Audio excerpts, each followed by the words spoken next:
Hey cowboys and cowgirls, and welcome back to Rika's Ponies. Guess who is finally in the round pen?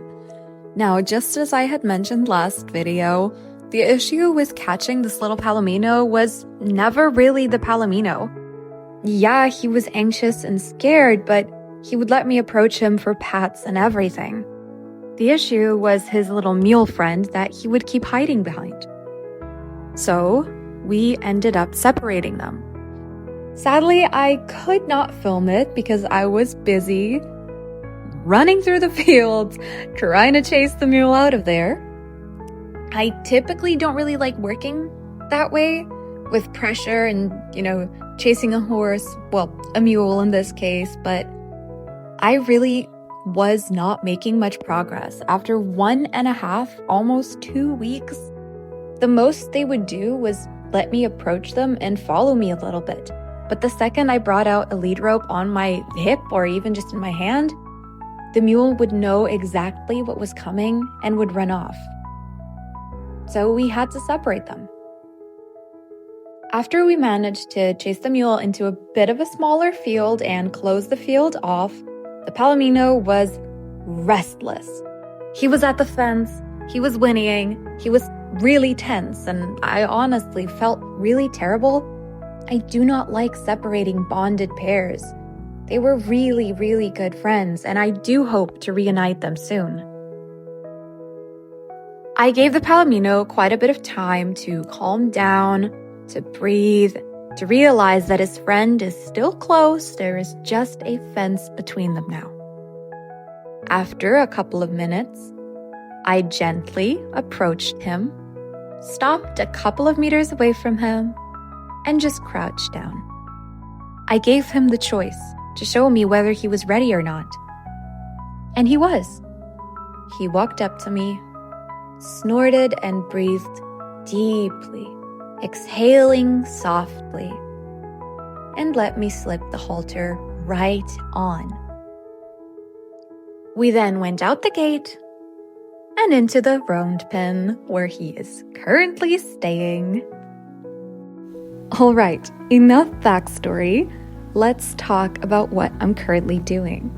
So in the video, you can see that I am just kind of applying a bit of pressure with a rope, letting him run a little bit, letting him move his feet. And every so often, when he offers to put his neck or his face towards me, I remove the pressure. Now, with a regular horse, one that has been started, one that has been handled, I would not recommend rewarding a horse that stops whilst you are lunging or free lunging them. However, my goal right now is not to lunge or free lunge him. My goal is to get him to realize that it is a lot easier and nicer to stand in the middle with me rather than to run around the outside.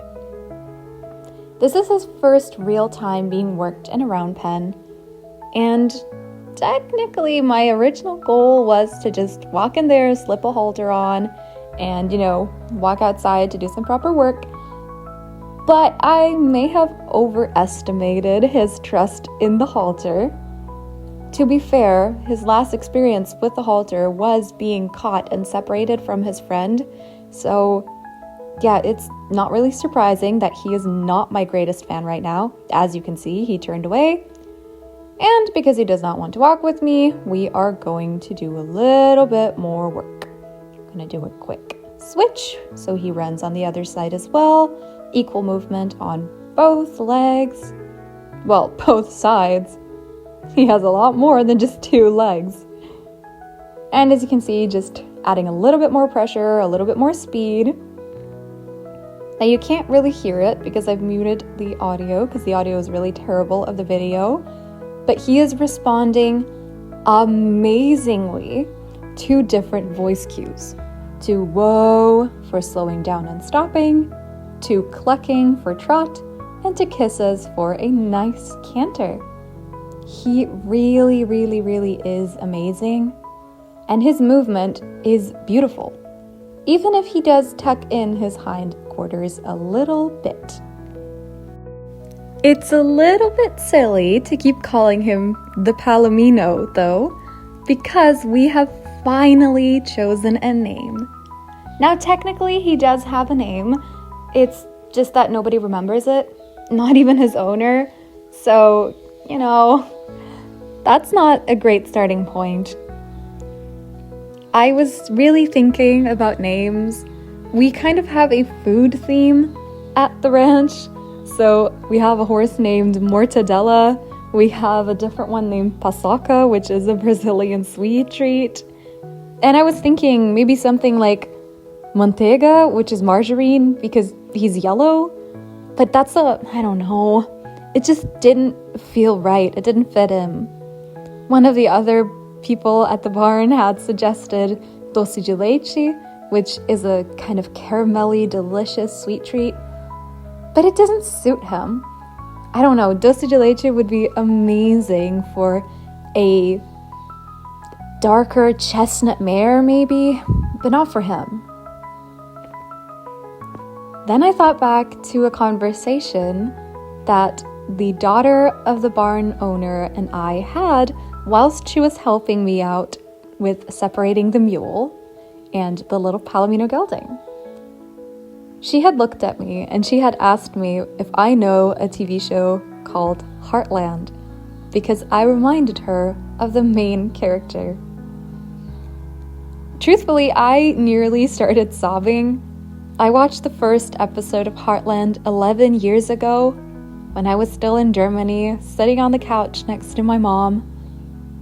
And ever since then, Heartland has been my goal, my dream. I'm not stupid, I know that it is a TV show, but one day I want to have my own ranch where I can help horses just like Amy Fleming, but even better because it's real life.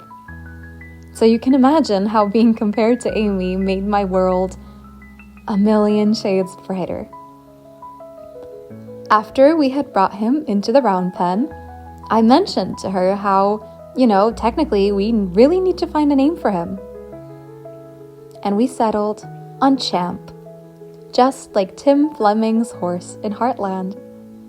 So, officially, meet Champ, and welcome to the channel, cutie boy.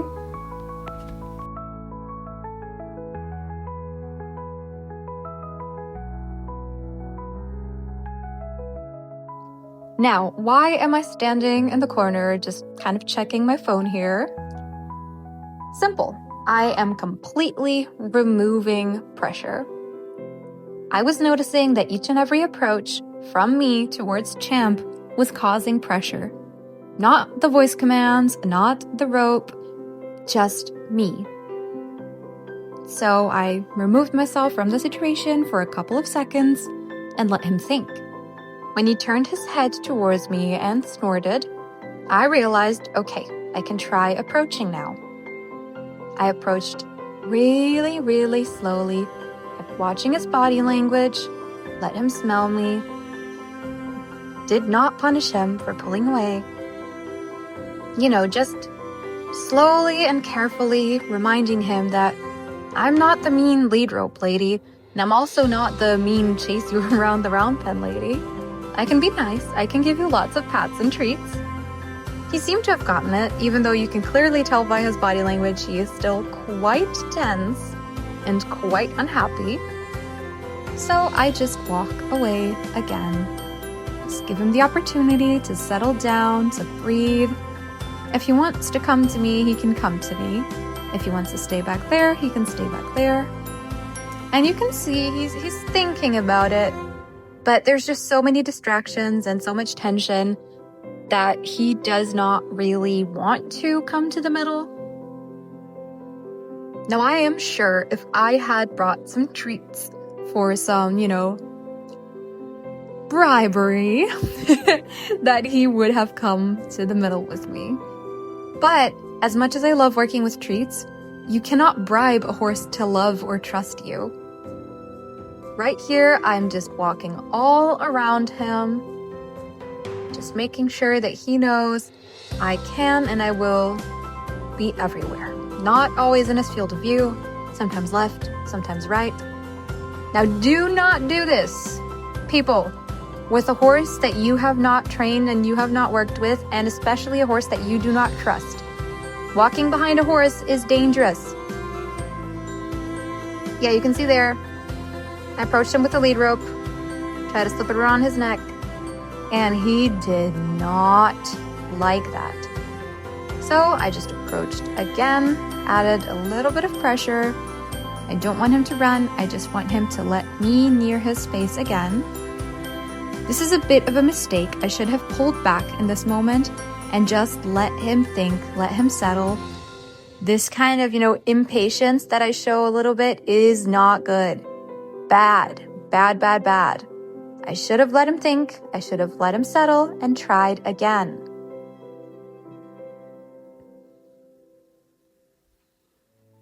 And we are back to working. Again, same principle. Just as Warwick Schiller has taught us, make the right thing easy and the wrong thing hard. The wrong thing is standing outside or running away. So anything outside on the edge of the round pen will lead to trotting or cantering. The right thing is standing calmly with me. That will be rewarded with a release of pressure.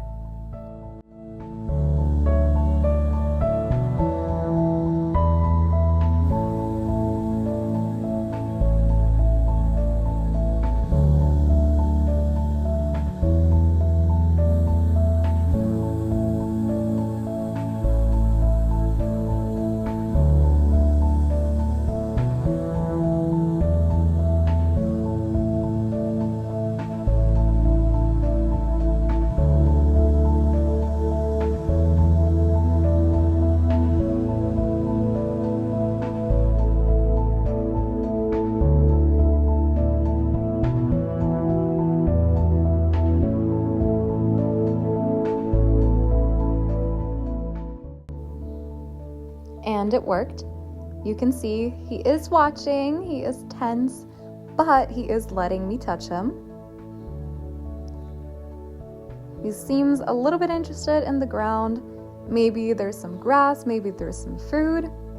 For a moment, I thought he might roll because he was a little bit sweaty. So, I just backed off.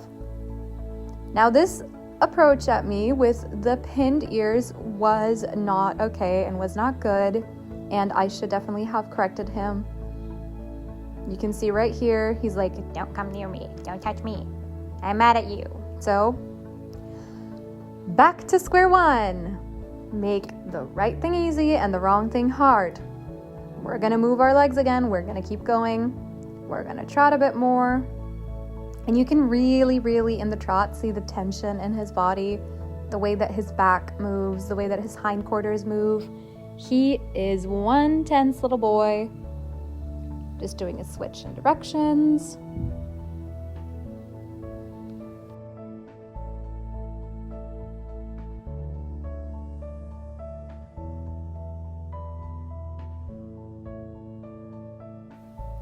And then I stopped for the day.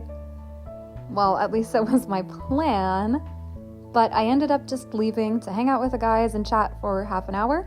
And then I came back.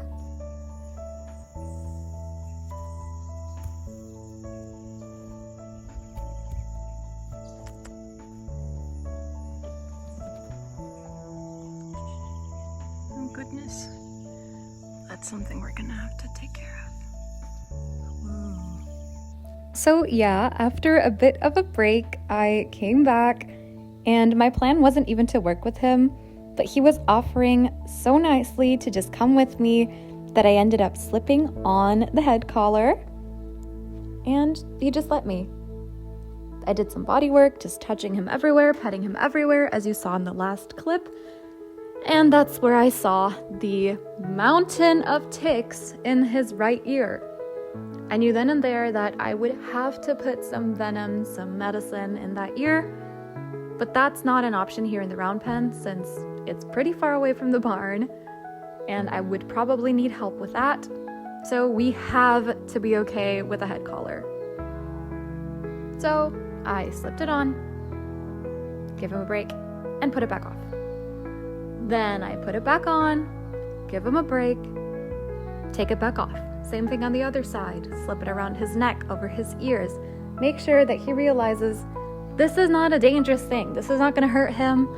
This does not mean we're going to be moving again. It's just there. And it worked so nicely. Just look at Champ. He's being such a brave boy. I am so proud of him.